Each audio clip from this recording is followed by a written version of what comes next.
这是李若彤牺牲最大的电影，也是他的古装首秀。为了救方世玉，他不惜出卖自己的肉体，甚至还要迎合对方的特殊癖好。影片开始，清朝雍正年间，少林寺密谋反清复明，不想行迹败露，雍正下旨屠杀少林。在少林寺附近的暴力机构红莲寺出手，众僧被纷纷抓住，只有方世玉带着师叔侥幸逃走。谁知两人还没跑多远，邪弟子就率兵追来，方世玉赶紧让师叔先走，自己横刀而立，挡住清兵。不过他们显然不是方世玉的对手，他左冲右突，如入无人之境，就算邪弟子出手，也被打了个屁滚尿流。就在这时呢，师叔突然又赶回来，救走了方世玉。这要是晚来一会儿，清兵都要被杀干净了。两人来到一个村子，由李若彤饰演的女主豆豆终于登场。为了躲避清兵的追杀，三人躲在同一屋檐下。方世玉也得知了豆豆的身世，他因家境贫寒，自幼被卖到青楼做了妓女。现在战乱频发，青楼没了，他便跑了出来。没想到自己的家也没了。之后方世玉因为好奇问起了他的工作经验，而豆豆也不避讳，两人就这样一来二去，经过一夜的相处，产生了好感。谁知次日一早，邪弟子就带人把这里围了起来，还炸平了这间房子。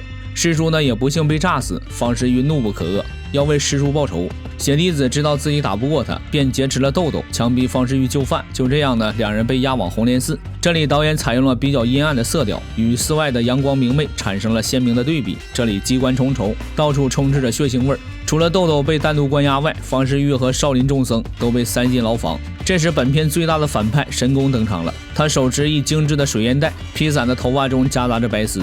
随后以侍卫向众人宣布，从今天开始，他们便要接受神功的奴役，如果反抗，那就是死。少林众僧俱是武艺高强，哪里受得了这种挑拨？当场便有一人提出要挑战神功，谁知他连侍卫那一关还没过，就被桥上的机关偷袭惨死。方世玉见状要为同门报仇，凭借灵活的身手，侍卫被打得节节败退，眼看就要杀到神功面前，突然一人横空飞来，一招便将方世玉击退。方世玉定睛一看，那人赫然是少林大师兄洪熙官。原来呢，他已经做了走狗。方世玉大怒，使出鹤海无涯，当即就要替少林清理门户。洪熙官立刻摆好架势，使出鬼虎神功。这两门功夫本就在伯仲之间，况且两人又朝夕相处，对彼此那是了解的不能再了解了，一时间也分不出胜负。方世玉见状便不再纠缠，他假意后退，趁机拔出桥上的铁锹，鼓动真气射向神功。没想到神功避也不避，竟用身体接下来这一击。然而更令人惊讶的是，方世玉的全力一击竟没有伤到他分毫，神功随手将铁锹震出，方世玉竟来不及避开，被钉在了墙上。原来神功才是这里的第一高手。众人见识了神功的厉害，也不敢再多言，纷纷做了奴役。方世玉呢也被抛入尸井之中，而洪熙官却因为护家有功，被神功赏赐了一名女士。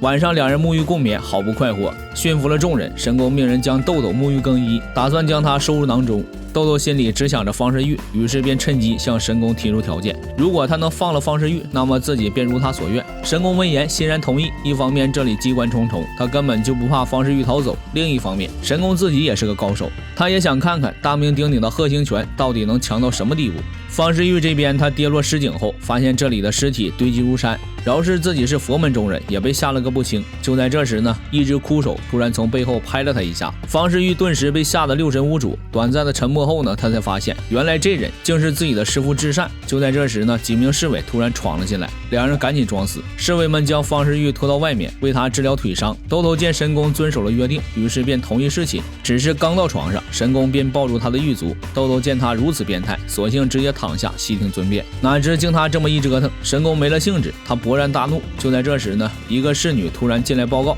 神功随手便将其杀死。豆豆被吓得瑟缩成一团，神功也借机讲起了他的过去。他本是御前大将军，驰骋沙场，所向披靡。可有一天，他突然发现自己的鬓角竟有了白发，自己这才意识到生命终究是会逝去的，人生苦短，当及时行乐。于是他便毛遂自荐来管理红莲寺。在这里呢，他一语便能定人生死，在这里他就是神，连雍正都比之不上。豆豆看着愈发疯狂的神功，越来越害怕，眼角不禁流下了泪水。谁知这竟再次激起了神功的变态欲望。为了再次见识少林绝学，神功摆下生死擂台，让方世玉和洪熙官自相残杀。方世玉再次见到洪熙官，更是怒火中烧，上来呢便以命相搏，鹤海无涯，鬼虎神功。两人在场中打得有来有回，但就是无法分出胜负。洪熙官一爪袭来，方世玉一个没站稳，竟朝刀山跌了下去。谁知洪熙官竟救了他一命。方世玉带着些许震撼，继续和洪熙官缠斗。而王座之上火眼金睛的神功显然发现了异常，他突然从怀中掏出一张地图。原来洪熙官侍奉神功是为了获取这里的机关地形图。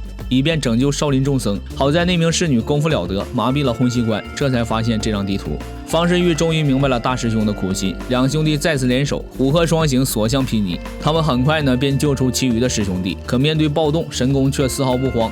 他启动红莲寺的机关，果然不消一会儿，众僧人便掉入陷阱之中。唯独方世玉和洪熙官这两位主角，凭借灵活的身手逃了出来。两人来到市井中，见到了师傅至善。洪熙官告诉他们，红莲寺有一个火药库，如果能将那里引爆，这里自然会被炸毁。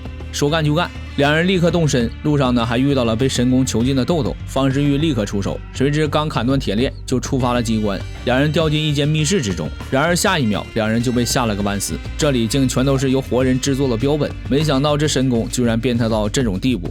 然而他们还没缓过神，雪滴子就杀了过来。仇人见面分外眼红，方世玉赶紧嘱咐豆豆留在这里，他要为师兄报仇雪恨。雪滴子自然不是他的对手，不出几个回合呢，就被方世玉解决。但当他再回到密室时，却发现豆豆已经不见了。而另一边呢，洪熙官已经找到了火药库，并将之引燃，红莲寺顿时火光冲天，四处崩塌，所有的机关尽皆被炸毁。至善赶紧带领众僧逃走，可却怎么也找不到出口。阴差阳错间呢，来到一尊大佛面前。至善认为这是佛祖显灵，于是赶紧带领众僧祭拜。殊不知呢，这尊大佛也是神功修建，刚刚跪下便触发了机关，瞬间死伤一片。